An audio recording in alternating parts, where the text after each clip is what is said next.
Hey everybody, here's another unplanned, uncensored, unscheduled watch talk. So anyway, whatever topic you'd like to talk about. Uh, one that I could mention right now is that I noticed that Armand Strom had sent a number of watch parts and things to the United States.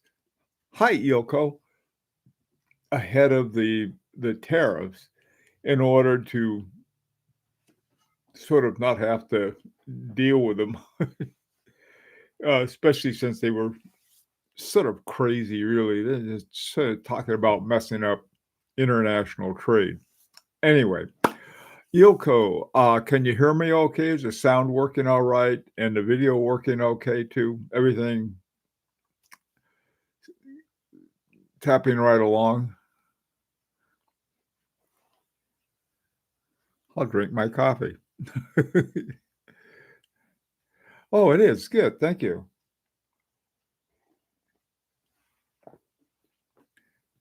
What would you like to talk about, Yoko?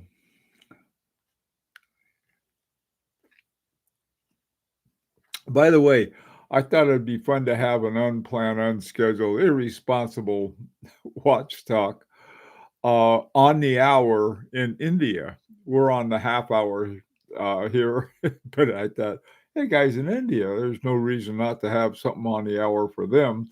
So it's on Indian hour, the top of the hour. I'm not sure which time it is, but we can figure that out. Okay, Yoko, you got your first here, so you got first choice on topic. What would you like it to be?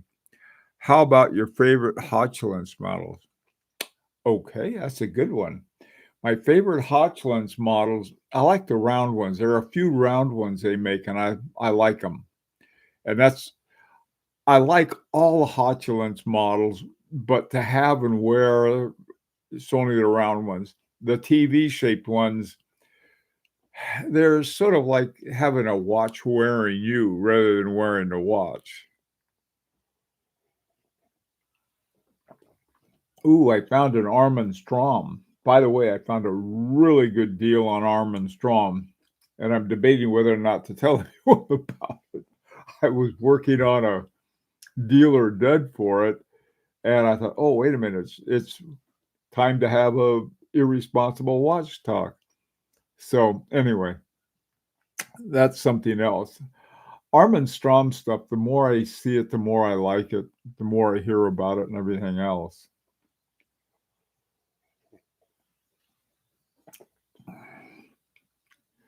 Well, Arm& Strong on Chrono.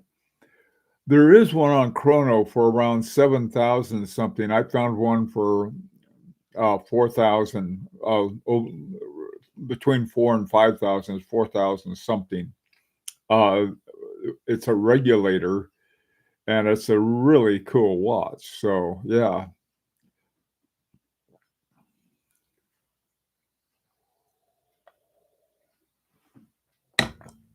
That's it for my coffee.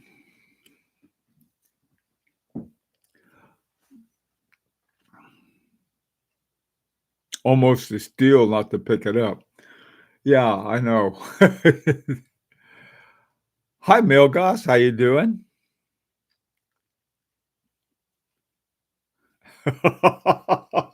Good one. Hey, we'll have a WW meeting instead of an AA meeting. Good one, Milgoss.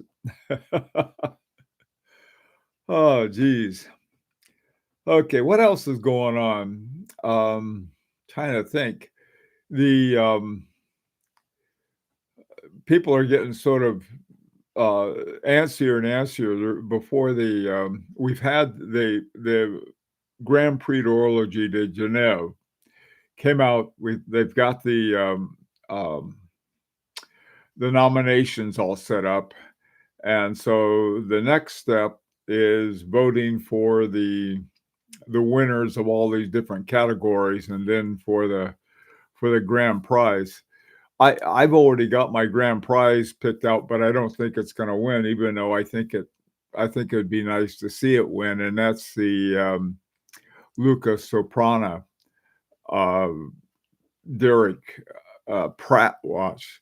I didn't even see that. The first time I went through those, um, I I just overlooked it, but boy, I went back and saw that thing, and that is really some watch. Of course, it's what 99,000 or something way over my what I can afford.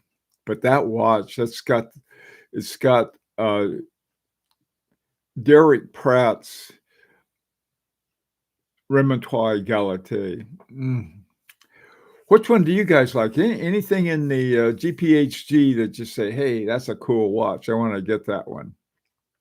Anything you have your sights on? I've got mine on Lucas Soprano. I got to figure out how to get my mitts on one of those. Working on a plan. I've got a bunch of plans. I'm trying to figure out how to get some of these great watches at a great price. Hi, Michael. How you doing? Has anyone yet seen any price increases yet in the U.S., new or used? Ah, good question. I haven't. Um, I see people who get their watch and then they got some kind of charge stacked on top of it. Yeah, I've seen that. But I tell you, the delivery people are all over the book. I'm all over the map, I should say.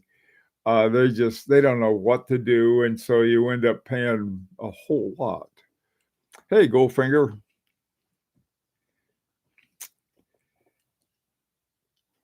No, we're sort of in a man. I'll tell you, it's sort of almost a formula if you want to screw up international trade. Um, I don't think there's certain very naive economists working with them right now because most economists I've talked to are just like, this is crazy. But that doesn't help to complain about it. We just have to wait until the next wave comes. I used to be a surfer. If you miss the wave, there's always another wave coming. There's another wave coming. So good with that. Okay, what else is on your watchoscope? That would be like, hey, this would be something that you like to have. None of the ones I can't be the only person who saw something in the nominated watches, and I'm not just talking about the low end ones, even though there were some there I think are very cool. What other watches you say, man? That's a watch I'd like to have, even if you can't afford it. And there's two kinds of you can't afford it. One, you can't afford it because you don't have enough money, and two, you can't afford it because your wife says you can't afford it. That's He's been oh man. We've been going out blowing money on dining rooms and things like that. I mean, one table and chairs, that's enough. But no. Okay. Boy, you guys, something has happened. Everyone's quiet all of a sudden.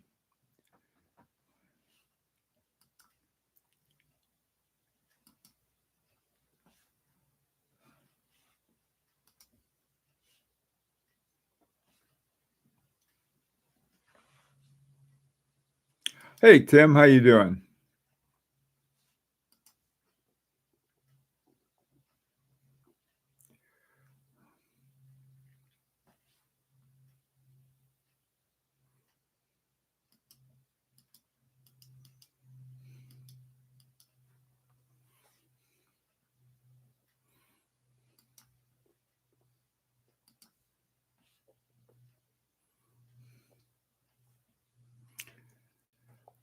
Okay, guys.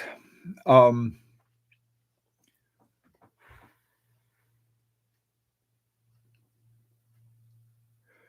Hi, Mel Gus. Nothing I can afford at the GPHG. Me neither, except some of the lesser ones. Somebody was asking about the Denison. I don't know if any of you seen that or not, but the Denison was like $660, and it's got sort of a tiger's eye, dial to it. I don't know if anyone was looking at that or not, but, I did, and I found out that it was oh boy, it was a quartz, the Goubel for half a mil. Yeah, I know. That's crazy. Hi, Fernie, how you doing? I found no more trouble for us, Fernie.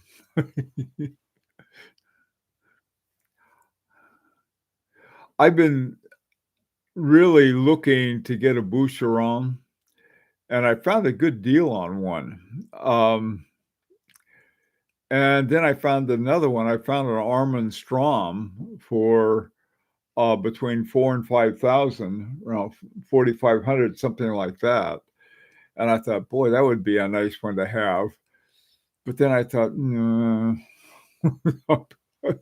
I don't know. Jeez. I think that I don't know, the Boucheron, do any of you guys have a Boucheron?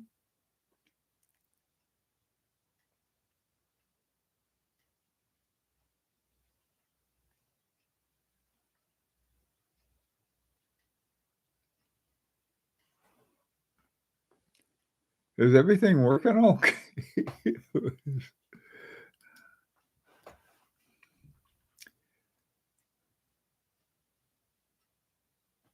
The Goubel for half a mil.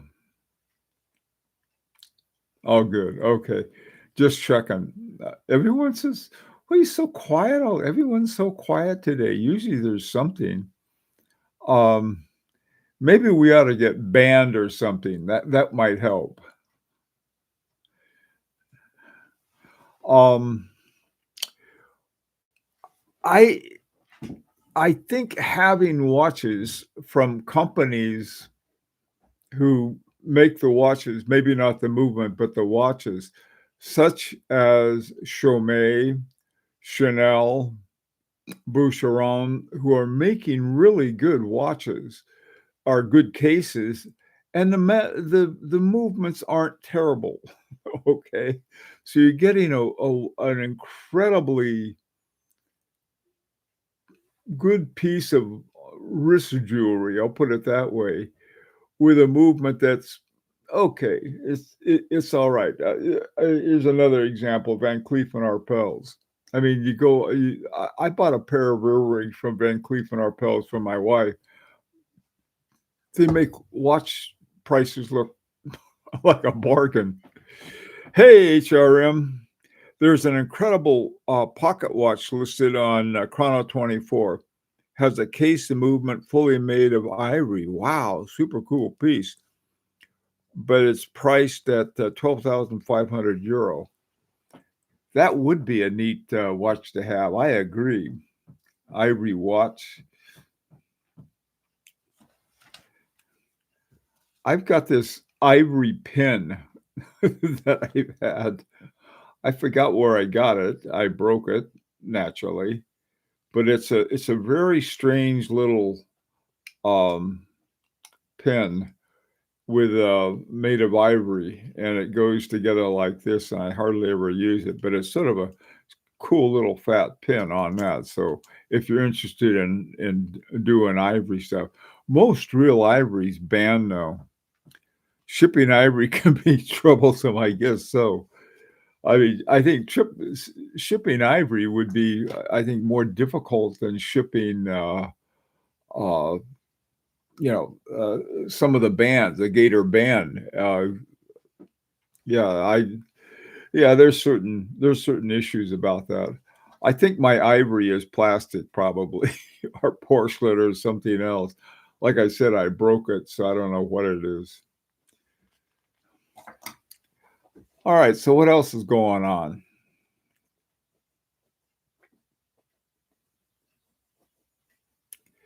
Anything, any great deals you found? I finally found a really good deal on a Boucheron. And the reason I like it, it's got a Girard-Perregaux movement. Okay. The problem is that I need it like a hole in the head. I've got so many watches. I bought a new case. I bought a case for my Larique watches, and it's a Wolf case. I really like Wolf cases. I don't know if you have any Wolf cases or have had them, but they're super nice cases. And I found one on Joma's shop, brand new for about half price. Because those things, the big problem with Wolf cases is that they're very expensive. But like I said, I found one that was such a deal on Joma shop that I got it. Hi, Isa. Yeah. Yep. Yep. You're right, HRM. You're exactly right. I think at the time it got here, it wouldn't be $1,200 anymore. No, I'm really interested to see the quality of their cases, but you can't spend even $1,200 to say, oh, well, this is cool. You have to wear it. This one, I should wear more. But I'll tell you, Fabergé is another one of those brands that has, really terrific jewelry and everything. So, yeah, you did, Isa. We've been waiting for you. There, there are some Van Cleef and Arpels. You can find it. I was thinking, we got a Van Cleef and Arpels with a Jaeger-LeCoultre movement in it. Fernando just got it. And here you have one of the top jewelers with one of the top movement makers. Put them together. And usually, not always, I should say sometimes, they're actually priced less than if you got an equivalent Jaeger-LeCoultre. In other words, if you got a Jaeger-LeCoultre that did the same thing, it would probably cost more because watch collectors are more aware of Jaeger-LeCoultre than they are Van Cleef and Arpels, even though in the larger world of luxury, Van Cleef and Arpels is really up there. Hey, Junior, how you doing? Junior, you were asking about a watch the other day, and I was wondering, did you get it?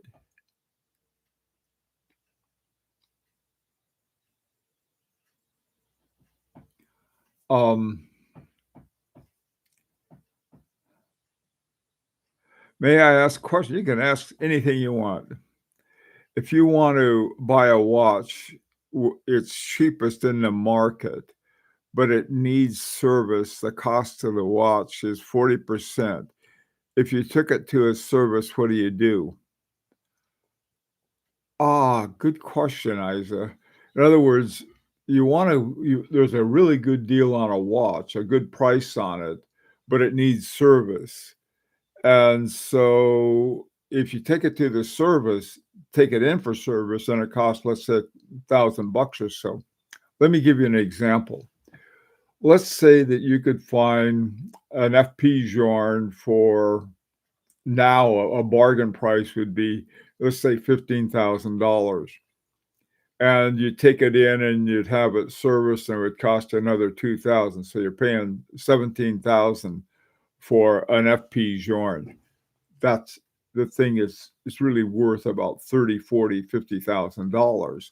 And so it's that. Now on the other hand, if it needs service, it depends on how much service it needs. I mean, the thing could have been dropped in the ocean or something and salt water ate through half of it. So you need service. Junior, no. Are you going to get the watch? There's the other question. HR Dunhill used Jaeger-LeCoultre movement for some of their pieces as well. I didn't know that. Incredible prices compared to JLC equivalent. That's good. The Dunhill watch that I got has a Jacquet 736 movement in it. And that thing with a faceted glass, that thing is an amazing watch. So Dunhill is another one of those companies that, doesn't shrink when it comes to making really, really nice cases for the watch. The service is 40% of the watch you're buying. Ah, like I said, this would depend on the kind of watch. Can you give us any more information, Isa? First of all, what's the brand of the watch? That might help. Oh, that's not a bad watch. That's a nice one. Omega Dynamic chronograph. Wow, that's a nice one, Junior. A lot of times I'm planning on buying a watch, and then I'll see another one that's, oh boy, I'd rather have that one. You always, when you're there's sort of a gut level. Hey, that one works better.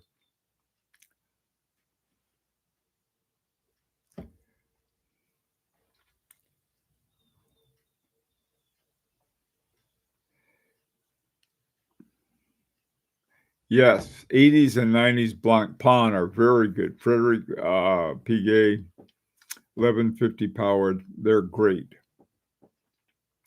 Oh, it's H. Moser double hairspring. Ah, okay. That watch is incredible. Isa in platinum, even more incredible. The one I have is in white gold, double hairspring, and it's the kind of watch. It's a big watch for one thing. The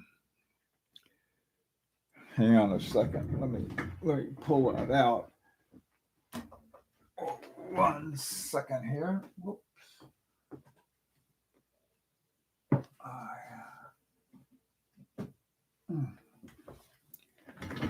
I put it in my new. This is a case that I got. The Wolf case I got from Joma Shop. I said, really surprised. Great deal. This is where I put my. I'm going to keep all of my Larique watches in here. Sort of a special case for them, but since I had some room, thought it'd be okay to have some visitors. One of my favorite watches. Now, they are expensive for service, but once you get them serviced, it's just a fabulous watch. It keeps great time. You get easily a 3-day reserve out of it. I think it's guaranteed for 2 days, but 3 days is no problem for it, even 4 sometimes. What in an interview with Edward Malin, he told me, he said, well, what we do on our watches is that we'll have basically you get COSC quality for X amount of time. And so if it says 2 days, you can expect really great stuff for 2 days.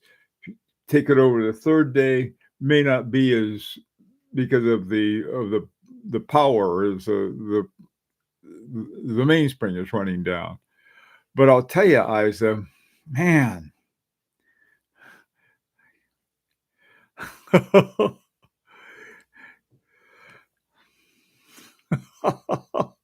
Okay, Isa. Okay, 19 size wrist is no issue. Oh, that's good. You got a nice big wrist. Yeah. Now, and platinum is nice too. They don't have many of these. There are very few of these left. They used to be, you could pick them up for a song. That was about what I could when I got mine. And it's just been a fabulous watch. It really has been. Now, the 40% of the amount that you're talking about, this is something that would depend on 40% of the cost of the watch. That's a lot. But if the cost of the watch, if you're getting a good buy on the watch, then it may be worth it. So yeah, no, this thing is, if you like a lot of heft, it has that Really has a it's just a fantastic watch to have. Let me see it. Yeah, I really like it. So, um, Isa, don't tell your wife it was my idea. Tell him it was Junior's idea, okay? He can get in trouble. Looking at a new watch box, yeah, Junior, definitely take a look at that. I was surprised because I have one, Wolf watch box, and it was expensive. My first one, I got a 10 one for it. I didn't wanna buy any more watch boxes because I wanted to I didn't wanna keep buying watches to fill them up. But then I just got one here and one there, and so I was sort of things were getting stuffed. And, so so anyway, if that is I think you'll like it. Okay, Isa, that's I'll take the blame. But man, what a watch you'll have. It's really it's one of those just neat watches. Speaking of which, I've got to talk about a dumb move. This is what I'm doing today. I wanted to find out. This is my whoa, there it is. This is my Daniel Roth retrograde, and I wanted to take some pictures of the movement. And I do not like those punch on and punch off backs because I'll go in there with a case knife, and the time I'm finished, it'll be all scratched up and then the back won't come off. So I went into a jeweler and I asked him, I said, hey, could you do this? And he popped it off, no problem. I mean, to a watchmaker. So then I thought, okay, well, I could just thumb it back on. Well, that didn't work at all. So I've got the back held on with a rubber band, and I got to go back. I'm going to a different watchmaker. Claim ignorance. All right, so that's one of my events for today is to take my watch and have the back put on after I got all the photographs. Really interesting. The thing that got me was that oftentimes you have these real inexpensive movements, but they got certain features to them that I sort of use to identify with them. On the case of of this of this watch, the movement, the regulator, I guess you'd call it, instead of having like a little claw for the regulation, and then you'll have a screw in there, and you'll screw it one way or the other. And there's certain Solitas use that, and so I'll look at that. But also, I found out that this was also used by Lamania and some other um, movement makers. And so I went in there, and there was that because I was worried about that. But then I saw the rest of it was very different. Piece of information. Oh, the alarm Van Cleef and Arpels. That's a neat one. Wow. Yeah, yeah, that was one that, I believe that originally that Philippe Arpels had, designed. The design of that watch, of the first one, which is very close to the other ones, very similar, kind of dial on it. In fact, probably really the same dial, but the way he did the dial, he did it on a napkin and talking with a friend, and so he put it on a napkin, and so this is what I want to do. And so I found a picture of the napkin with this design on it, and it looks almost identical to the final product that he made. So it was sort of a fun one to see. Yeah, and the alarm one is cool. I can't hear the alarm, so it doesn't do me any good, but I can feel them, cheap thrills. Okay, what else is going on? Anything else happening?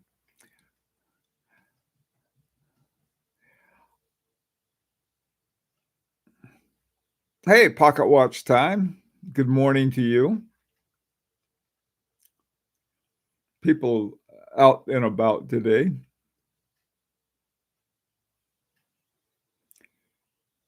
Don't get the watch box yet. Get hmm. Okay.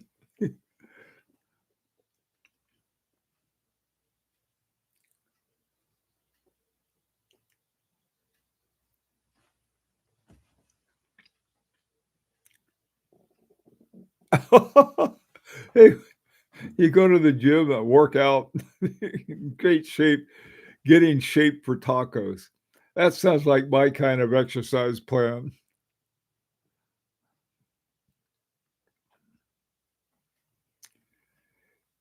Oh, wow. Yeah. A watt safe. I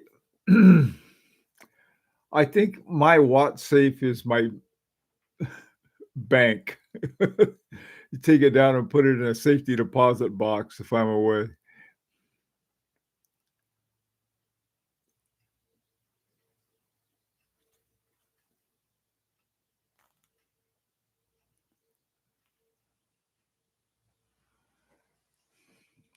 Yeah, I tell you, if somebody broke into my house, I have a safe, and when I got my safe, I have one of those safe. They're fairly heavy. I mean, it's someone take my safe, but it's for papers and things like that. But the thing of it was that when the guy delivered it, he had a dolly, wheeled it down to my garage, and here you go. Here's your safe. So I took my dolly and wheeled it into the house. Well, the thing of it is that if if all you got to do is with a little safe is to put it on a dolly and wheel it out, it's not much of a safe. In fact, I tell you from what I understand, the kind of saves you get on a ship or in a hotel room, they're not exactly the safest place, but they're sort of a better than nothing safe, I guess. Instead of leaving it on the dresser, you put it in the hotel safe or the ship safe. Supposed to be okay there.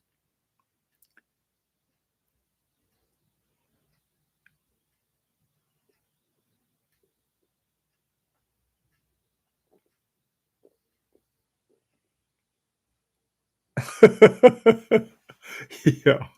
You have your have that's a bad idea. A gun safe for watches, that is a good idea, though. Um, 500 £500, even on a dolly, that's a lot of weight.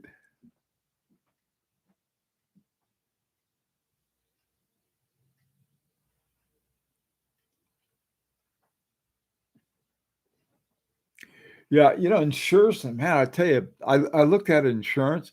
Do any of you have insurance on your watches? That is so expensive these days. One of the reasons that watch insurance is so expensive is that the price of watches has zoomed way up. And so if you bought a watch for, let's say, $10,000 and it up to 20,000 or something like that, well, the insurance can be close to what you paid for it in the first place.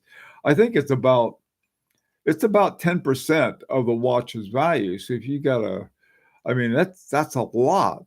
And so it's the bank.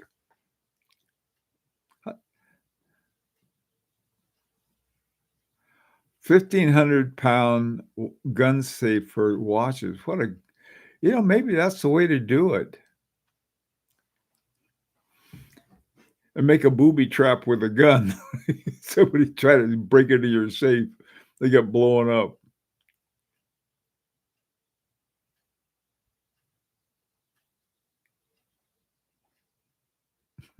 Yeah, that's true. No, I tell you, it depends. Man, some places they have a lot of thieves, others they don't. We're about a mile up the road is a gun club.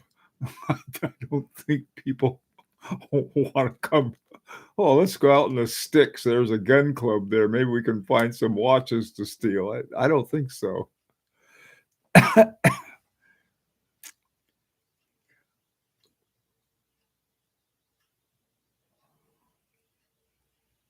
Wow.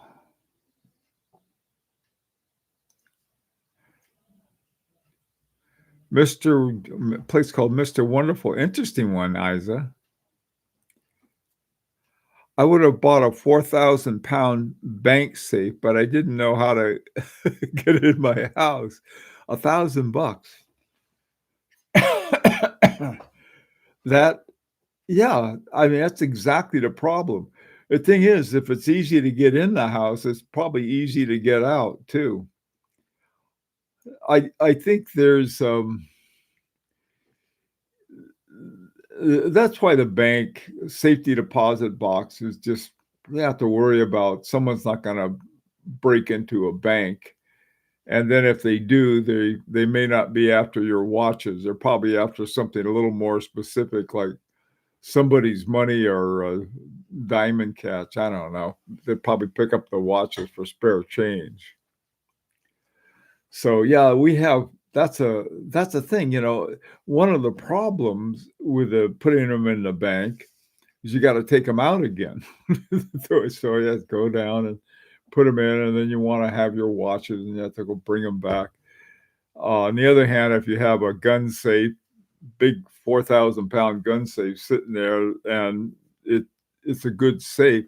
I don't know if a safe cracker comes in your house, maybe they have a way of opening your gun safe or any other safe. Jesus.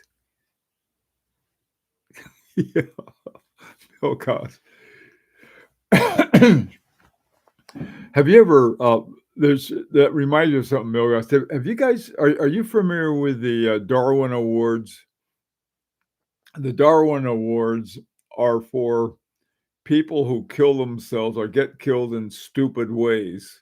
Like this one guy had a he he was, he put his money into a soda machine and started shaking it, and it fell over on him and killed him. I was gonna say, if a 1,500-pound safe fell over on him, whop, that probably would do the job. That would be a Darwin, kind of ending of one thing. Good God, I tell you, on, looking at, Instagram, not Instagram, but, yeah, Instagram too, I guess, but YouTube and those, they got people doing stuff that you wonder if any of them, half of them survive. I I was surprised. Let me say something about watches and watch theft.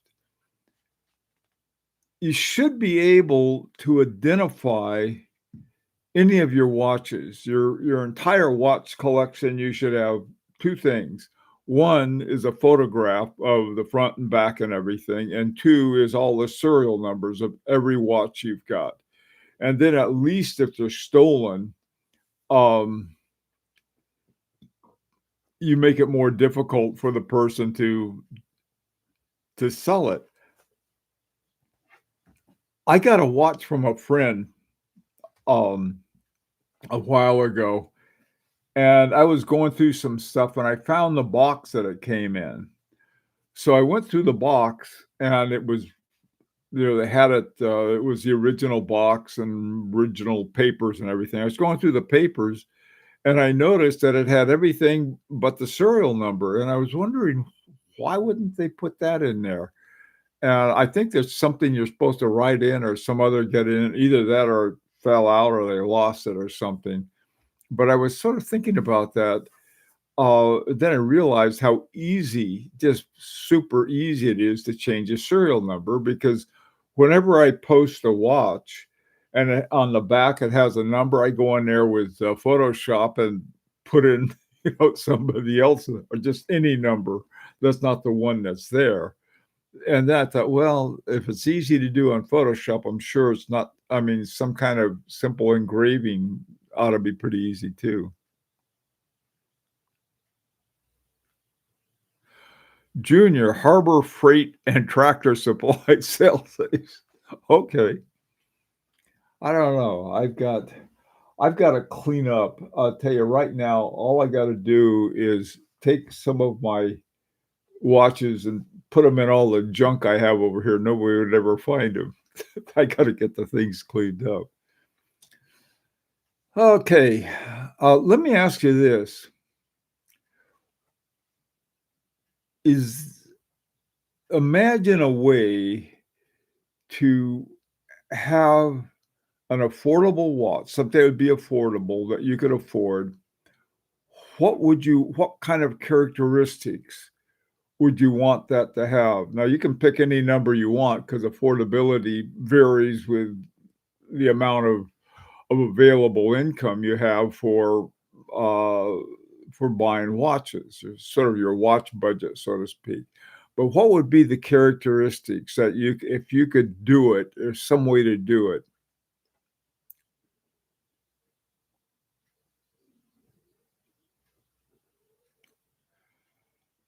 Malbosan, I'm not familiar with those, Isa.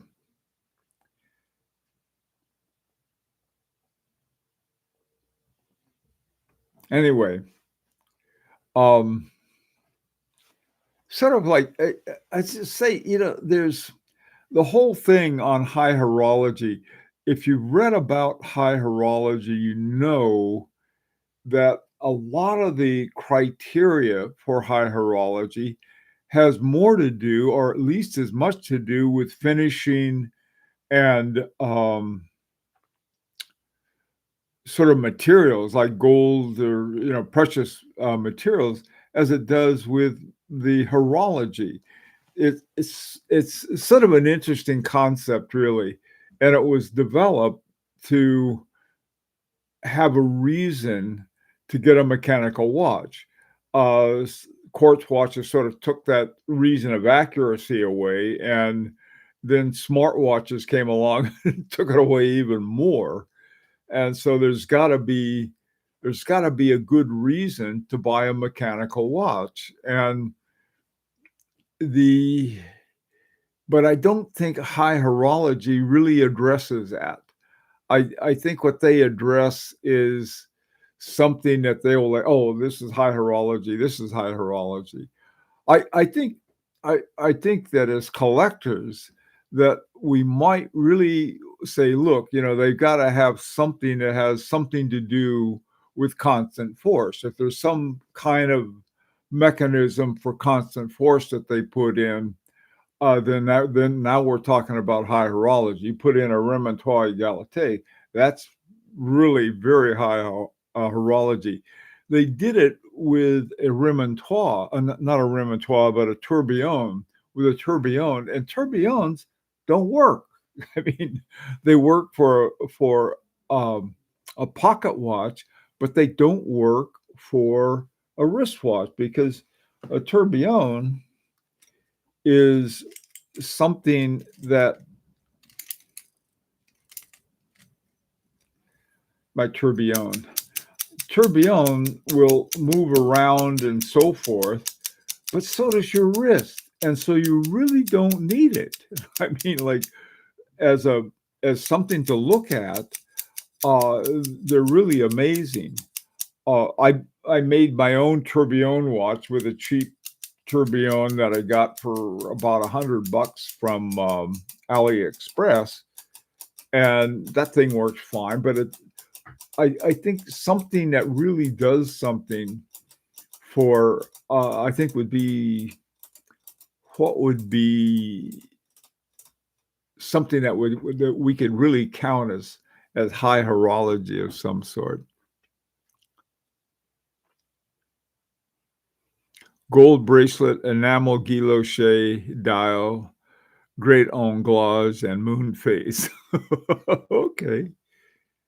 Take care, Junior. What do you think of the new Girard-Perregaux 4800? I not I haven't looked at it.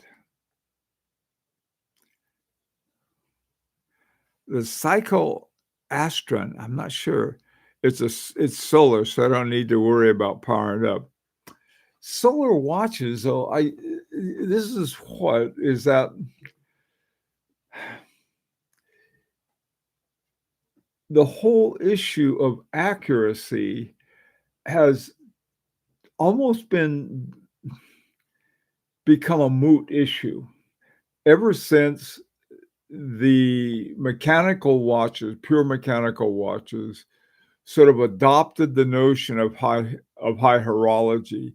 What they were saying, yeah, accuracy is important, even though we can't be as accurate as a quartz watch, let alone a smartwatch that's connected up to some atomic watch in the middle of buried in the mile deep cavern in a mountain cave.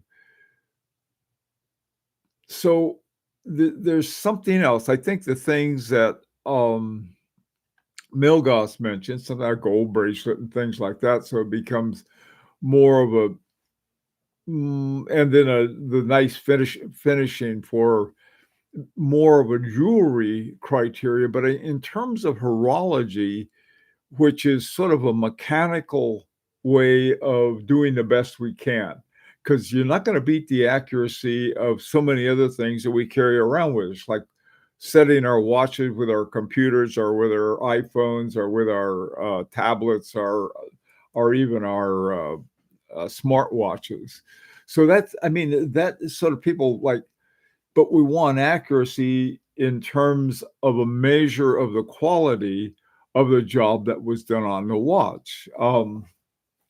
The Larique watches, our second one that we've had, they redid the movement slightly. They did something to the movement on the new Larique watch. We had something that was called the AGH 6801, and the second one is 6802. And they didn't do a lot to it, but they did something. And man, I'll tell you, that thing is accurate, still accurate, even from all of the things that it's been through. And so to me, that means a lot. And I like the way the designer designed it and so forth. But these are things, I guess, the questions about the, you know, what makes a watch feel good. I mean, to me, the movement's part of it. The design is part of it. All of these things coming together.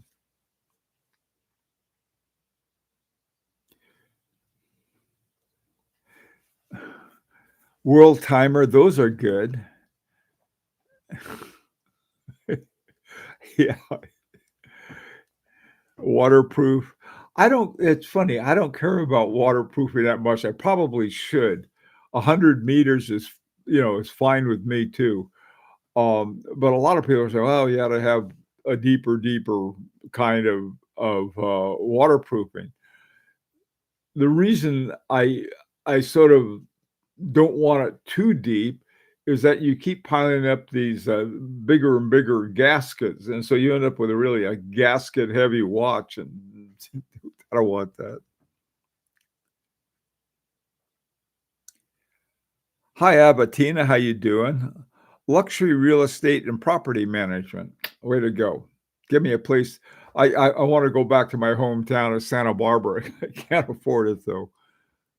I want a luxury sports watch with a big date perpetual calendar other than a Longa or a Glashütte original.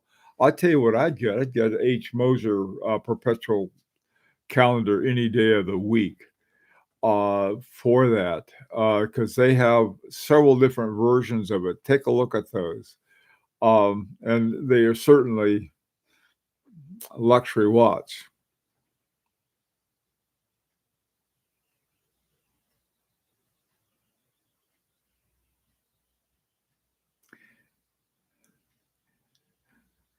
Excess of excellence, yeah.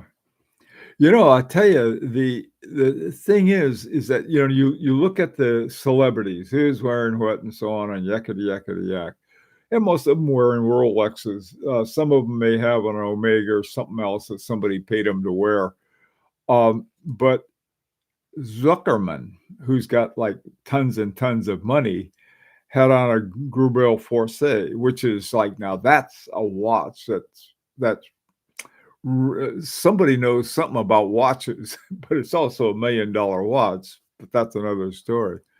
Hey, Forbin, how you doing?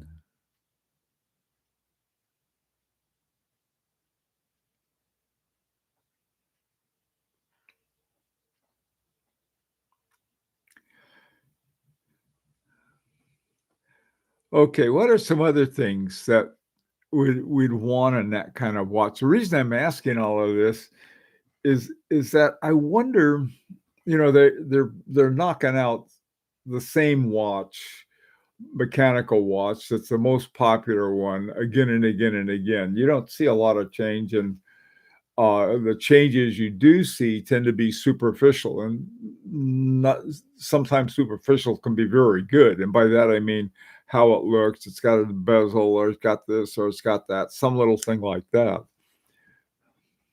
There's another thing. This is weird. I can't tell the difference between white gold, platinum, and steel. Okay. And I've got all three. But I've come to, I never really cared for white gold at all. And then I kept finding more and more watches that I had happened to be in white gold. And I guess they're okay. you know, there's a white, this is white gold. So's uh, my Henry double hairspring. But I can look at this and say, you don't, to me, I don't get white gold to impress anybody. I get it to, because I like the heft in it. And there's something about it that has a heft to it that I like.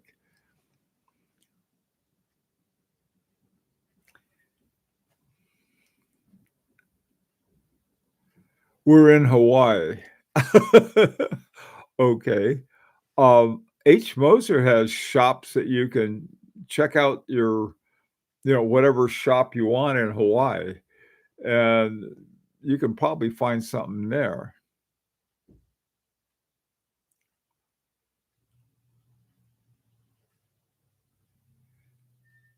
Is it Jorn Elegant?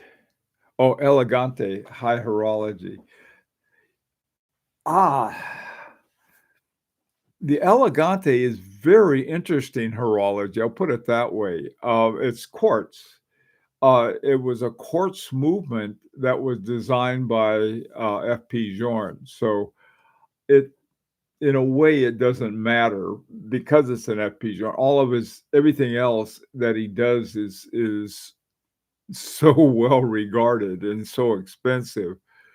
But as if there was a quartz watch that one could say high horology, that would be it. But I don't think so, because I think anything outside of mechanical horology, they cut off. Is rhodium the singular of rodeo? Okay. Asking for a Roman friend. I think it is Foreman. Foreman. Can't quartz be high horology? Well, I don't think they no, I don't think that's what they count as high horology. But, take a look, go to the foundation, the High Horology Foundation, look at the definition that they have. It is so vague at some point. One of the things that's really throwing them off is the incredible increase in the price of gold. I mean, gold's over $3,000 an ounce now, which is insane. At the beginning of, 20 years ago, at the beginning of the century, it was like 200. Uh, and before that, back when the U.S. first allowed gold to be sold, generally, it was, 30 bucks, and that was in this I think in the '70s or '80s, but, now it's just gone crazy. Tells you, people how nervous they are about the economy.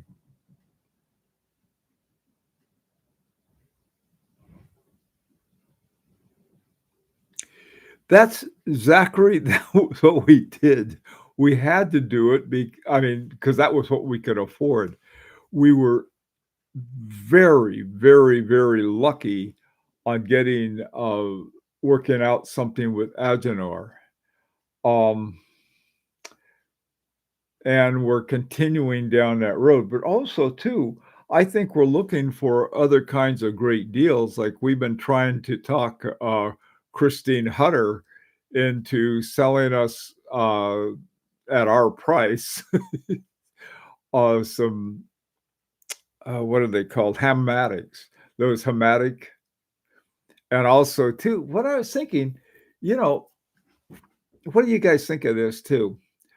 Uh, we have one guy, well, we probably have more than one guy who really would like to create a jumping, second watch.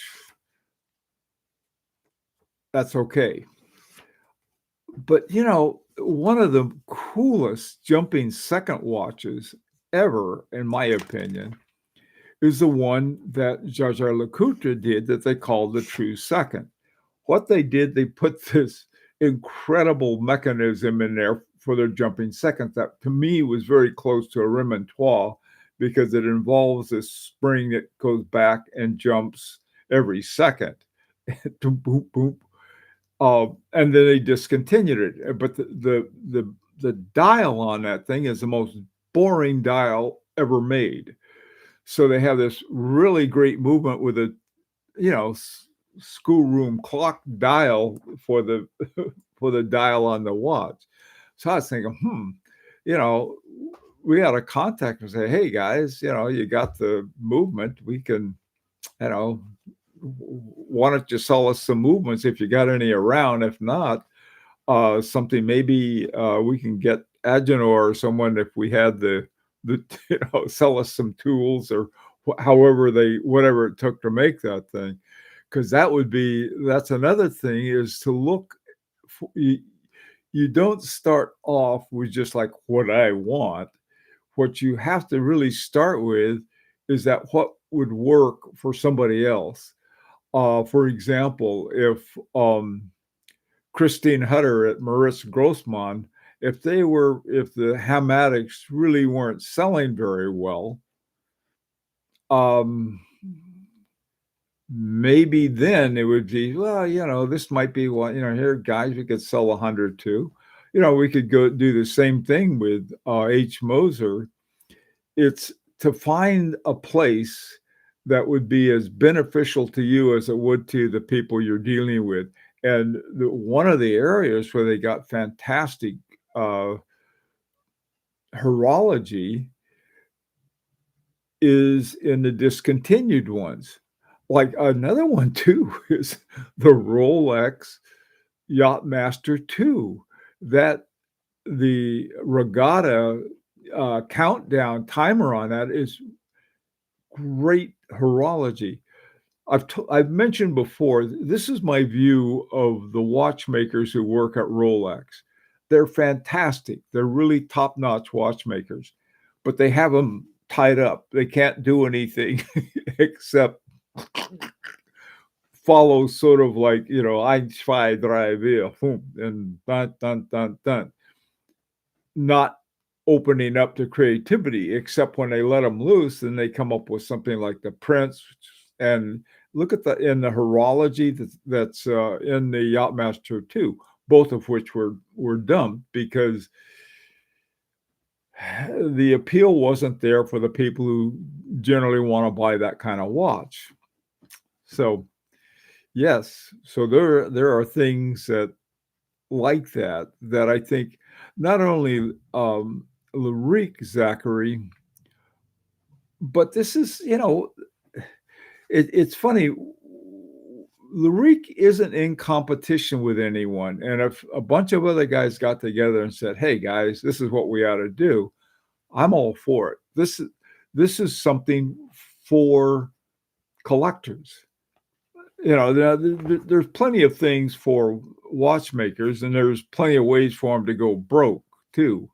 But this is a way that there'd be a guaranteed that you get what you paid for, which is a case, a dial, a movement, and hands. That's essentially what all watches are, and you can throw in a band as well. So, yeah, Zachary, I think that this is what watch collectors need to do. Otherwise, looking at the prices, and then at least in the U.S., and I know it's also true elsewhere with the giant VATs that they have in Europe.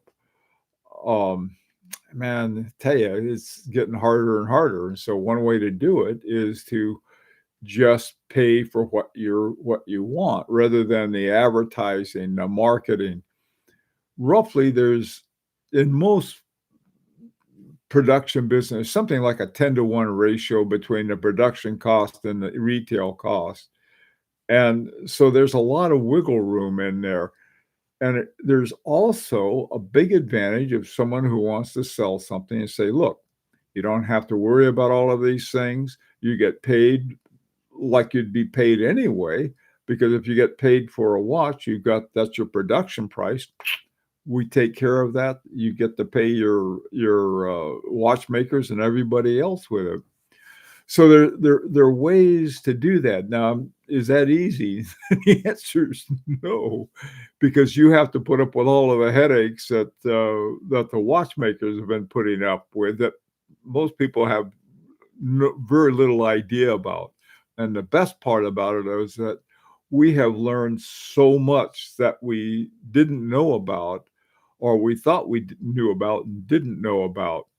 And so, Zachary, I tell you, thank you very much. And it's something that I think that is open to anybody.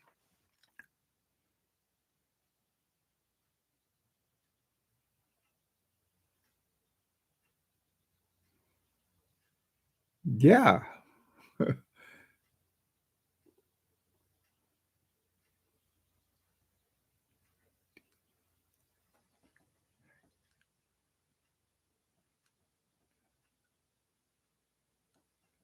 Yeah, I know, Foreman. Yeah, there'd be somebody who would say that. Oh, I know. I'm a watch expert. I know that's a quartz watch because they have that little jumping seconds, you know. Anyway, guys, listen, I gotta run now. And so I have to go down and get my watch that's held together with a rubber band fixed. So anyway, thanks for dropping by. It was sort of a random, different kinds of things, but thank you all for your contributions, which were great today. Thanks again. Take care.